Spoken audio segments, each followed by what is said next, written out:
আজ 12ই জানুয়ারি আমাদের দেশের যুব সম্প্রদায়ের সামনে এবং সাধারণ মানুষের সামনে অত্যন্ত তাৎপর্যপূর্ণ একটি দিন।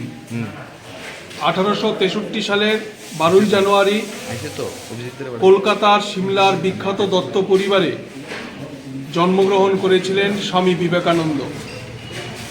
বিবেকানন্দ আমাদের সামনে শুধুমাত্র একজন গেরুয়া বসন পরিহিত ধর্মগুরু নন।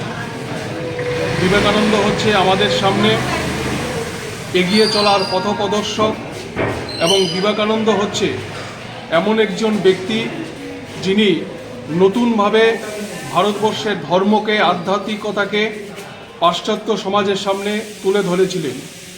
আজকের এই সময়ে যখন আমরা লক্ষ্য করছি যে সারা দেশ জুড়ে এক গভীর অমনীষা আমাদেরকে গ্রাস করছে, সাম্প্রদায়িকতার বিষাক্ত বাতাবরণে ভারতবর্ষকে বিষাক্ত করে তোলার চেষ্টা হচ্ছে, সেই সময়ে বিবেকানন্দের প্রজ্ঞা, তার বাণী, তার আদর্শ আমাদের কাছে অনুপ্রেরণা।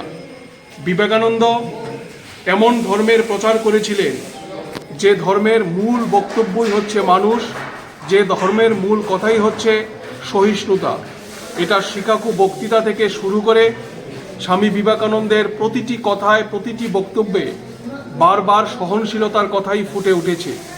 আজকে আমরা ডিওয়াইএফআই সারা রাজ্য জুড়ে বিবেকানন্দের প্রতি যখন শ্রদ্ধা নিবেদন করছি, তখন এটাই আমাদের কাছে মূল বিষয় যে ভারতবর্ষের সাম্প্রদায়িকতার যে বিষাক্ত বাতাবরণ চলছে তার হাত থেকে যুব সমাজকে এবং মানুষকে রক্ষা করা। বিবেকানন্দ বলেছিলেন, আমি এমন এক ভারতবর্ষ দেখতে চাই যে ভারতবর্ষের মস্তিষ্ক হবে বৈদান্তিক আর দেহ হবে ইসলামিক। এই হচ্ছে বিবেকানন্দের ভাবধারা। আজকে তার 163তম জন্মদিবসে বামপন্থী ছাত্র যুবরা তাকে গভীর শ্রদ্ধার সাথে স্মরণ করছি এবং আগামী দিনে সহনশীল ভারতবর্ষ এবং ভারতবর্ষের যে মূল ভাবধারা ধর্মনিরপেক্ষতা, এই ধর্মনিরপেক্ষতার আদর্শকে উজ্জ্বল করে তুলবার শপথ আজকের দিনে আমরা গ্রহণ করছি।